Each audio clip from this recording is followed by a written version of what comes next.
El día del funeral de Charlie Watts, Londres estaba cargado de silencio. Los fans se reunieron, las cámaras parpadearon y el mundo fue testigo. Pero algo no estaba bien. El hombre que había mantenido discretamente el latido de los Rolling Stones durante décadas estaba siendo celebrado. Pero sus compañeros de banda más cercanos no aparecieron. Para un baterista que definió el sonido de una de las mejores bandas de la historia, fue sorprendente para millones que aquellos con quienes había pasado toda una vida no se materializaran. Corrieron historias de problemas de salud, problemas personales y viejas animosidades, dejando a todos preguntándose por qué no llegaron. Vida temprana y carrera de Charlie Watts. Charlie Watts, Charles Robert Watts, nació el 2 de junio de 1941 en Bloomsbury, Londres, y se crió en un hogar humilde. Su padre, Charles Richard Watts, trabajaba como conductor de camiones para London, Midland and Scottish Railway, y su madre, Lillian Charlotte, había trabajado anteriormente en una fábrica. Charlie también tenía una hermana menor, Linda, nacida en 1904, a quien fue extremadamente cercano en la vida. De niño, Charlie residió en Wembley, 23 Pilgrims Way. Gran parte de las viviendas de la zona habían sido arrasadas durante la Segunda Guerra Mundial por las bombas de la Luftwaffe, y su hogar ocupaba una casa prefabricada junto con muchas otras familias del distrito. Aunque su entorno era peligroso, Charlie recordó la guerra más como un juego más adelante en su vida. Escuché bombas explotando en el vecindario. Era muy joven. La guerra era algo así como un juego para mí. No creo que alguna vez me haya asustado de verdad, dijo. Charlie conoció a su vecino Dave Green, que se mudó al lado, al 22 de Pilgrims Way, en 1946. Los dos fueron amigos cercanos y siguieron siéndolo durante toda su vida. Green, que se convirtió en bajista de jazz, recuerda sus primeras escapadas musicales. Descubrimos discos de 78 revoluciones por minuto. Charlie tenía más discos que yo. Solíamos ir a la habitación de Charlie y simplemente sacar estos discos. La primera pasión de Charlie fue el jazz, y acumuló discos de leyendas como Jelly Roll Morton, Charlie Parker, Thelonious Monk y el Johnny Dodds Trio. Incluso estaba un paso por delante de los otros chicos de su edad en gusto y colección. Posteriormente, la familia de Charlie se mudó a Kingsbury, donde fue estudiante en la escuela secundaria moderna Tyler's Croft entre 1932 y 1956. En la escuela, demostró habilidades en arte, música, cricket y fútbol. Su pasión por la batería comenzó a desarrollarse cuando tenía unos 13 años. Una vez describió cómo había comprado un banjo, pero no le gustaba el mástil, así que lo quitó y empezó a juguetear. Cuando escuchó al baterista Chico Hamilton tocar con Gerry Mulligan, intentó tocar la batería con escobillas. Al no tener una caja, innovó colocando el parche del banjo en un soporte y practicó tocando con discos. En 1955, recibió una batería de 12 piezas para Navidad y tocó la batería durante horas con los discos de jazz, que eran sus favoritos. Después de la escuela, Charlie asistió a la Harrow Art School, que ahora es la Universidad de Westminster, y aprendió allí hasta 1960. Después de estudiar, fue diseñador gráfico en Charlie Daniels Studios. Sin embargo, la música nunca estuvo fuera de su alcance. Él y Dave Green actuaron en bandas de jazz locales de 1958 a 1959, como los Joe Jones All Stars. Charlie conoció en 1961 a Alexis Corner, el padre del blues británico, y se convirtió en miembro de su banda Blues Incorporated a su regreso de un breve período de trabajo en Dinamarca. Tocó con la banda regularmente mientras seguía manteniendo su trabajo de publicidad, haciendo gradualmente de la música un enfoque a tiempo completo. Personal de Charlie Watts. Charlie Watts se casó con Shirley Ann Shepard el 14 de octubre de 1964. Ya la conocía antes de unirse a los Rolling Stones, y su matrimonio fue constante a lo largo de toda su vida. Tuvieron una hija llamada Sarafina, nacida en marzo de 1968, que más tarde le dio a Charlie su única nieta, una niña llamada Charlotte. Watts y Shirley estuvieron casados durante 57 años, permaneciendo comprometidos el uno con el otro hasta que Watts murió en 2021. Su unión fue una de las más largas y duraderas en los anales del rock, particularmente notable considerando el tumulto y las tentaciones de la vida del rock and roll a su alrededor. Watts llevó una existencia discreta fuera del escenario. Se instaló en Holden House, cerca de Dalton, un tranquilo pueblo en el norte de Devon, donde operaba una granja de caballos árabes. También tenía una participación en otras empresas comerciales de los Rolling Stones, lo que lo convertía no solo en un músico, sino en un astuto copropietario del imperio de la banda. A diferencia del resto de sus compañeros de banda, que eran famosos por adorar los coches llamativos, Watts nunca obtuvo una licencia de conducir. Prefería mirar los coches como objetos de arte que como medios de transporte. También era un ardiente amante del cricket y tenía una colección de recuerdos de cricket, y se dedicaba a estos pasatiempos fuera del centro de atención. Viajar era otra cosa. Watts amaba odiar la vida en movimiento. Admitió en una entrevista de 2003 que, aunque amaba tocar música con Keith Richards y el resto de la banda, odiaba la escena de estrella del pop de fans gritando e interminable atención. Se retiraba del público después de cada gira, proclamando: «En realidad no me gusta ir de gira». Su aversión por las convenciones del mundo del espectáculo era obvia. Con frecuencia rechazaba los avances de las groupies y vivía dedicado a Shirley, incluso en los años más decadentes de la gloria de la banda. Por ejemplo, durante la gira estadounidense de 1972, cuando fue invitado a la mansión Playboy, Watts prefirió explorar la sala de juegos en lugar de unirse a las fiestas. «Nunca he llenado el estereotipo de la estrella de rock», dijo. Watts también tenía un gran sentido del humor y un firme sentido de los límites personales. A mediados de la década de 1980, un MC Jagger intoxicado llamó a la habitación de hotel de Watts exigiendo: «¿Dónde está mi baterista?». Según los informes, Watts se vistió, bajó las escaleras y golpeó a Jagger, declarando: «Nunca más me llames tu baterista. Tú eres mi cantante». Más tarde expresó su pesar por el incidente, culpando al alcohol. Aparte de las travesuras en el escenario, Watts poseía una naturaleza contemplativa. Para 2001, había documentado de 12 a 15 diarios, diagramando cada cama en la que había dormido durante la gira desde 1907. Este es el lado tranquilo y sistemático que contrarrestaba la loca energía maníaca de la banda, convirtiéndolo en el corazón estable y fiel de los Rolling Stones. Sobre los Rolling Stones.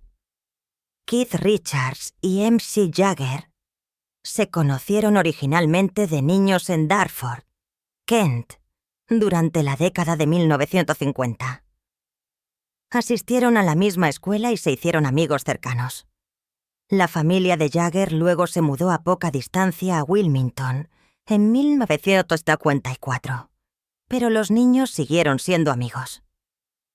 A mediados de la década de 1950, Jagger había comenzado una banda de garaje con su amigo Dick Taylor, tocando canciones de leyendas del blues como Muddy Waters, Chuck Berry, Little Richard, Howlin' Wolf y Bo Diddley.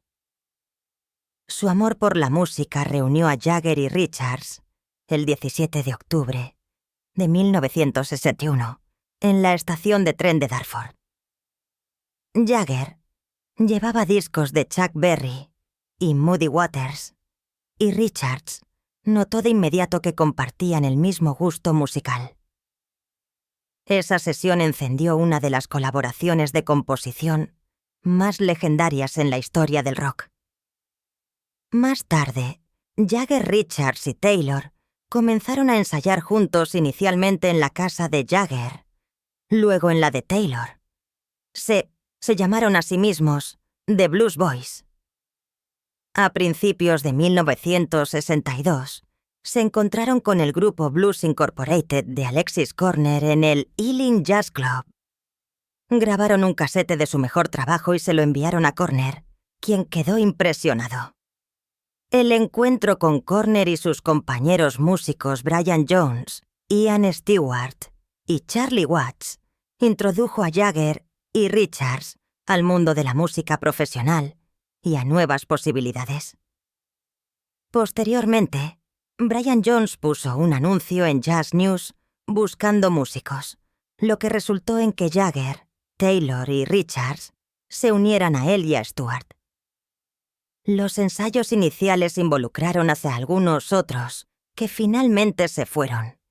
Y en junio de 1962, la banda se estableció con Tony Chapman en la batería. El nombre de la banda fue tomado de una canción de Muddy Waters, Rolling Stone, que Jones notó en el suelo. Jones fue considerado el primer líder, estableciendo el estilo y la dirección de la banda. Los Rolling Stones estrenaron su primer espectáculo como The Rolling Stones el 12 de julio de 1962 en el Marquee Club de Londres. Bill Wyman se convirtió en el bajista más tarde ese mismo año, y Charlie Watts fue el baterista oficial en enero de 1963, completando la formación clásica.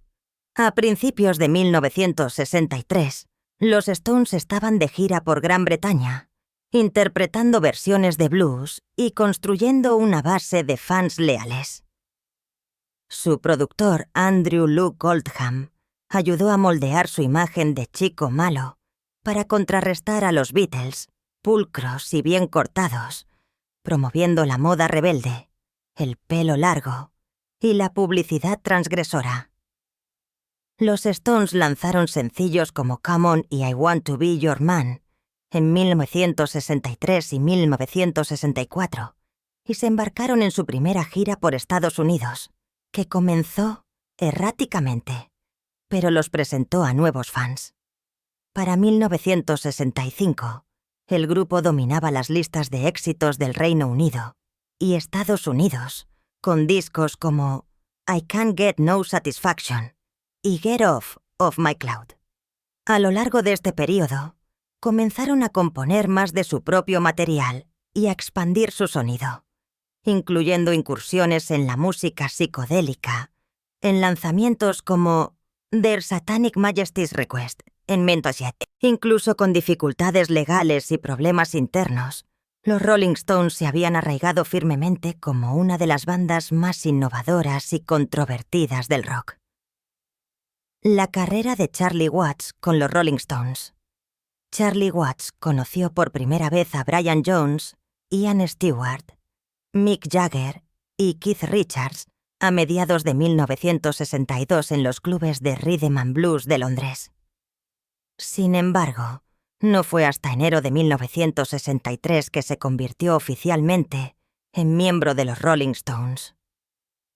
La banda todavía tenía problemas económicos en ese momento y no podía permitirse pagar a Watts el tipo de ingresos constantes que obtenía de su otro trabajo.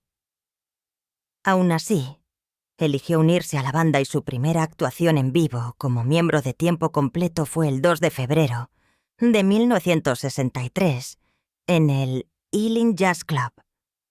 Los miembros de la audiencia y otros músicos por igual pronto se dieron cuenta de su batería sólida y elegante, y Jagger lo presentaba con frecuencia en vivo como el Wembley Whammer, un apodo que hacía referencia tanto a su lugar de origen como a su increíble competencia detrás de la batería. Watts no solo fue el latido constante de los Rolling Stones, sino que también agregó un elemento artístico al grupo. Al principio proporcionó arte gráfico y tiras cómicas para las portadas de los álbumes, como la portada del álbum Between the Buttons. Incluso ayudó a diseñar los diseños de los escenarios para las giras, colaborando con Jagger en algunas de las actuaciones en vivo más icónicas de la banda.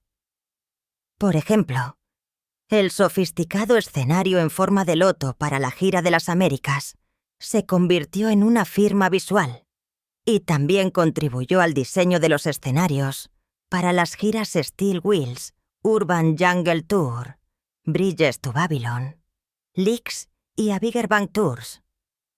Uno de sus esfuerzos más alegres fue en 1975, cuando organizó una actuación sorpresa en una conferencia de prensa en la ciudad de Nueva York. Los Stones recorrieron Manhattan en un camión plataforma tocando Brown Sugar en medio del tráfico. Un retroceso a la forma en que los conjuntos de jazz de Nueva Orleans promocionaban sus actuaciones. Curiosamente, Watts nunca se perdió un espectáculo de los Rolling Stones a lo largo de su carrera.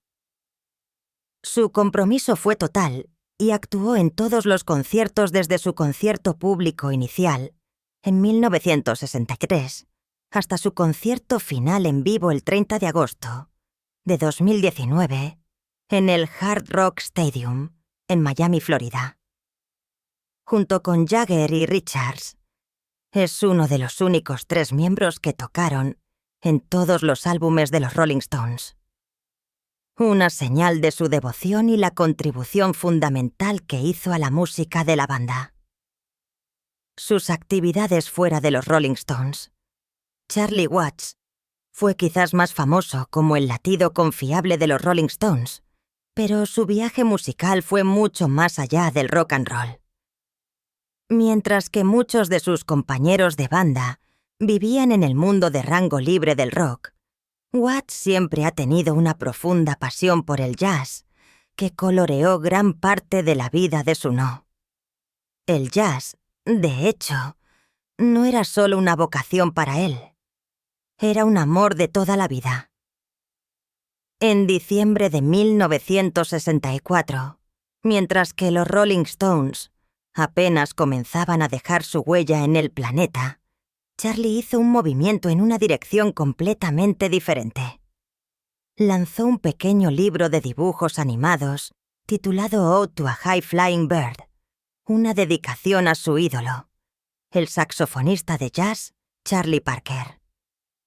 Era original, innovador y profundamente personal, algo que revelaba que Watts era más complicado de lo que la gente suponía de un baterista de rock. A finales de la década de 1970, su pasión por el jazz y el rhythm and blues a la antigua lo impulsó a unir fuerzas con su compañero Stone Ian Stewart. Formaron una banda de boogie-woogie de vuelta a lo básico llamada Rocket 88. Este no era un trabajo secundario con músicos anónimos. Contó con algunos de los mejores músicos de jazz, rock y R&B del Reino Unido. Rocket 88 le permitió a Charlie estirar su músculo musical de formas que no podía mientras mantenía el tiempo para los Stones. Fue aún más lejos en la década de 1980, reuniendo a la Charlie Watts Orchestra, una gran banda completa que viajó por todo el mundo. Imagínese a un Rolling Stone intercambiando lugares de rock por clubes de jazz, apoyado por artistas como Evan Parker, Courtney Pine y Jack Bruce. Reveló la cantidad de respeto que Watts tenía en todos los géneros. Charlie continuó explorando. En 1991, estableció un quinteto de jazz como un tributo adicional a Charlie Parker. Con esta banda, grabó Warm and Tender en 1923 con el cantante Bernard Fowler y posteriormente Long Ago and Far Away en 1996. Ambos lanzamientos conmemoraron canciones clásicas del gran cancionero americano, una tradición de clásicos que muchos entusiastas del jazz mantienen cerca de sus corazones. Pero no se quedó solo con los estándares de jazz. Después de su trabajo en el álbum Bridges to Babylon de los Rolling Stones en 1997, Watts se unió al también baterista Jim Kellner en Something Out of the Blue, un álbum techno e instrumental titulado Charlie Watts, Jim Kellner Project. Los cortes tenían títulos como Elvin Suite para rendir homenaje a los grandes bateristas Elvin Jones, Max Roach y Roy Haynes. Watts aclaró que no se trataba de emular sus enfoques de batería. Se trataba de transmitir la esencia y la vibra que infundían a la música. Ya en la década de 2000, Charlie siguió comprometido con el jazz. Documentó Watts at Scott's con sus conjuntos, el Charlie Watts Tented, en el icónico Ronnie Scott's Jazz Club en Londres. Luego, en abril de 2009, se unió a un conjunto llamado ABC and D of Boogie Woogie. Cuando el pianista Ben Waters le pidió que se uniera, Charlie solo tenía una condición: que su viejo amigo Dave Green tocara el bajo. Sus palabras fueron simples y reveladoras. Si Dave lo hace, yo lo haré. Todo esto demostró que Charlie Watts no era solo el baterista de los Rolling Stones. Era un verdadero músico de corazón, persiguiendo constantemente los sonidos que lo inspiraban: su salud. Durante mediados de la década de 1980, Charlie Watts experimentó un mal momento con su estilo de vida y su salud. Lo que antes era un uso moderado de la bebida y las drogas se volvió excesivo. Watts ha admitido desde entonces que estaba relacionado con sus problemas personales. Eran mi forma de lidiar con los problemas familiares, dijo. Creo que fue una crisis de mediana edad. Todo lo que sé es que me convertí en una persona totalmente diferente alrededor de 1983 y salí de ella alrededor de 1986. Casi pierdo a mi esposa y todo por mi comportamiento. En esos años, las exigencias de la fama, las giras perpetuas y la presión personal lo llevaron a hábitos que luego reconocería como peligrosos. A finales de la década de 1980, Watts había cambiado mucho, habiendo dejado de fumar por completo, pero los problemas de salud persistieron. En junio de 2004, le diagnosticaron cáncer de garganta. Watts se sometió a un ciclo de radioterapia que logró poner el cáncer en remisión. Mirando hacia atrás, reflexionó sobre cómo el programa de trabajo de la banda se cruzó con su recuperación. Entré en el hospital, dijo. Y 8 meses después, Mick dijo: vamos a hacer un disco, pero solo lo haremos cuando estés listo. Estuvieron jodiendo escribiendo canciones, y cuando estuve listo, bajé y eso fue todo. Un golpe más grande. Luego hice una gira de 2 años. Parece que cada vez que nos detenemos, me enfermo. Así que tal vez debería continuar. Sus palabras tocaron tanto su sentido del humor como su pasión. Con frecuencia bromeaba diciendo que mantenerse ocupado tocando música parecía ser su truco para mantenerse saludable. Incluso bien entrados sus últimos años, Watts estaba intensamente dedicado a la batería y a las giras, a pesar de que lo desgastaba físicamente. Fue el 5 de agosto de 2021 cuando anunció que se retiraría del regreso de la gira No Filter de los Rolling Stones por Estados Unidos para someterse a una cirugía cardíaca. Steve Jordan, amigo y socio de mucho tiempo, intervino temporalmente para tocar la batería en su nombre. La decisión de Watts de priorizar su salud sirvió como un recordatorio de que incluso las estrellas de rock tienen que dar un paso atrás de vez en cuando, a pesar de lo mucho que adoran estar en el escenario.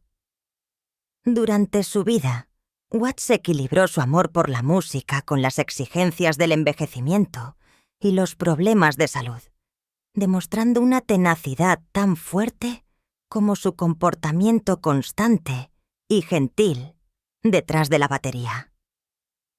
Sus fans y colegas por igual admiraban su capacidad para soportar estas dificultades y al mismo tiempo hacer contribuciones a una de las bandas de rock más grandes de la historia: su muerte. Cuando Charlie Watts murió en agosto de 2021, el mundo perdió a uno de los bateristas más estables y refinados de la música rock. Pero unas semanas más tarde, el foco de atención del público se centró en su funeral y, específicamente, en la ausencia de algunos de sus famosos miembros de la banda. Organizaciones de noticias como la BBC y Rolling Stone informaron sobre la historia, centrándose en la naturaleza privada de la ceremonia. En contraste con sus enormes conciertos y actuaciones destacadas en el escenario, el funeral de Watts fue moderado e íntimo, y asistió en gran parte su familia inmediata. Los fans observadores se dieron cuenta de inmediato de que Mick Jagger, Keith Richards, Ronnie Wood y Bill Wyman eran conspicuos en su ausencia en la ceremonia real. Las redes sociales se dispararon con respuestas. Los homenajes fluyeron, las fotos de Watts se compartieron y los hashtags en honor a su vida fueron tendencia a nivel mundial. Pero junto con el afecto y el respeto, hubo una ola de chismes. Algunas personas se preguntaban por qué los miembros clave de los Rolling Stones, que habían estado de gira y haciendo música con Watts durante décadas, no estaban allí. Algunos fans vieron su falta de asistencia como distante o fría, mientras que otros implicaron que podría haber habido peleas o animosidades residuales. Algunos incluso tomaron a la banda por respetar la privacidad de la familia de Watts y negarse a hacer pública la ceremonia. Los periodistas que cubrieron el funeral observaron que los Rolling Stones siempre habían sido una banda de grandes personalidades, con diferentes formas de lidiar con la pérdida. Los informes de la BBC comentaron sobre la discrepancia entre la expectativa del público de una pomposa despedida llena de estrellas y la ceremonia privada de bajo perfil que realmente se llevó a cabo. La revista Rolling Stone retomó el hecho de que Watts siempre fue el menos extrovertido del grupo. Tendía a mantenerse fuera del centro de atención e infirió que tal vez lo que él habría deseado era un funeral tranquilo. Hubo una opinión pública dividida. Algunos estaban consternados o confundidos por la falta de Jagger y Richards. Otros admiraron que el funeral se hubiera mantenido pequeño. Los debates en Internet revelaron cuánto amaban los fans a Watts y cuánto se sentía la gente parte de la historia de los Rolling Stones. Al final, el funeral y la charla sobre él no fueron solo evidencia del amor y el respeto por Charlie Watts como músico, sino también de la fascinación e interés del público por las vidas privadas de las estrellas de rock. ¿Por qué no asistieron? Por supuesto, la mayoría anticipó que Mick Jagger, Keith Richards y Ronnie Wood estarían junto a él en su funeral en Devon, Reino Unido. Sin embargo, para sorpresa de todos, no asistieron. Inicialmente, la ausencia dejó a los fans en un estado de confusión. Pero hubo una serie de razones válidas detrás de esto, principalmente personales, logísticas y relacionadas con la salud. Una de las razones más importantes fueron las restricciones de viaje de CO-19.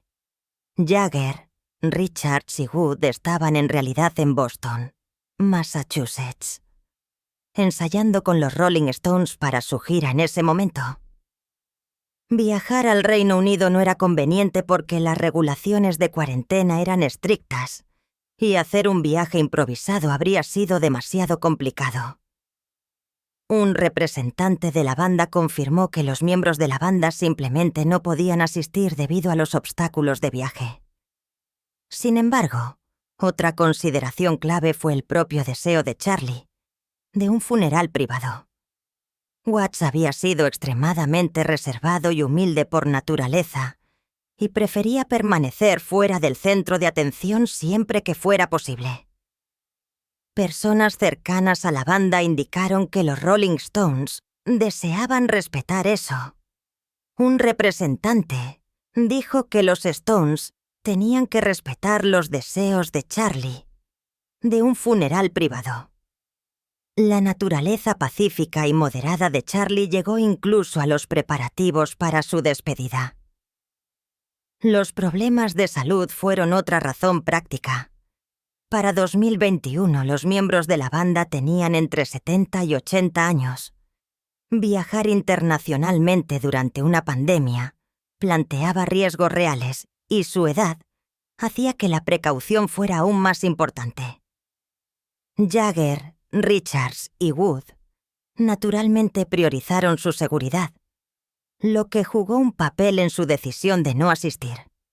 Además, los Rolling Stones se estaban preparando para su gira sin filtro, que había sido suspendida debido a CO-9. La banda ya se había comprometido a continuar la gira y los miembros ausentes podrían haber interrumpido sus planes bien trazados. Aunque Charlie se había retirado de la gira por motivos de salud, los otros miembros de la banda tenían obligaciones que no podían retrasarse tan convenientemente. Por último, también es interesante notar que esto no estaba del todo fuera de lugar para la banda. En 1969, cuando murió el miembro original Brian Jones, no todos los miembros asistieron a su funeral. Esto indica que los Rolling Stones siempre han tenido diferentes formas de afrontar la tragedia personal, y su ausencia no se traduce necesariamente en falta de respeto.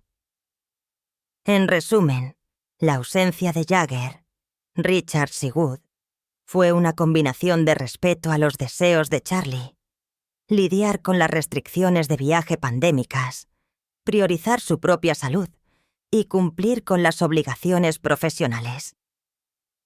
No fue una indicación de frialdad o abandono. Era simplemente la naturaleza pragmática de vivir en un mundo complejo. Incluso los fans podrían seguir celebrando la extraordinaria vida de Charlie a través de la música y los recuerdos que había dejado atrás. Cuando recordamos la vida y el legado de Charlie Watts, queda claro que fue más que solo el baterista de los Rolling Stones. Fue el latido del corazón de la banda, la calma en la tormenta y el que nunca quedó atrapado en el caos de la fama. Si bien su fallecimiento dejó un gran vacío en el mundo de la música, también les dio a las personas la oportunidad de reflexionar sobre lo que realmente lo hacía especial. No solo su forma de tocar la batería, sino la forma en que se comportó durante décadas de éxito. Charlie fue la prueba de que no necesitaba ser ruidoso para ser poderoso. En el escenario dejaba que su música hablara por él. Fuera del escenario vivía de manera sencilla, valorando la familia, la lealtad y la tranquilidad por encima del centro de atención. Ese equilibrio entre la fama mundial y una personalidad, con los pies en la tierra, es raro y es una de las razones por las que la gente lo admiraba tan profundamente. Su historia también nos recuerda la importancia de la estabilidad en un mundo que cambia constantemente. Los Rolling Stones pasaron por dramas, rupturas, controversias y reinvenciones. Pero Charlie siempre estuvo ahí, manteniendo el ritmo constante. Su presencia le dio a la banda su columna vertebral y permitió que los demás brillaran, sabiendo que él tenía su sonido anclado. Aunque ya no esté aquí, la influencia de Charlie continúa viva cada vez que alguien reproduce un disco de los Rolling Stones o ve un viejo vídeo de un concierto. Su estilo, su gracia y su compromiso con la música son un ejemplo para las generaciones más jóvenes de artistas que quieren perdurar en una industria que a menudo quema a la gente. Al final, Charlie Watts dejó algo atemporal. No solo fue parte de la historia de la música, fue la historia de la música. Y así es como los fans siempre lo recordarán. Y eso nos lleva al final de la historia de Charlie Watts. Su fuerza tranquila, su batería temporal y su influencia duradera nunca serán olvidadas. Si disfrutaste de este video y quieres ver más historias como esta, asegúrate de presionar el botón de me gusta y suscribirte al canal. No olvides activar la campana de notificaciones para que nunca te pierdas una actualización.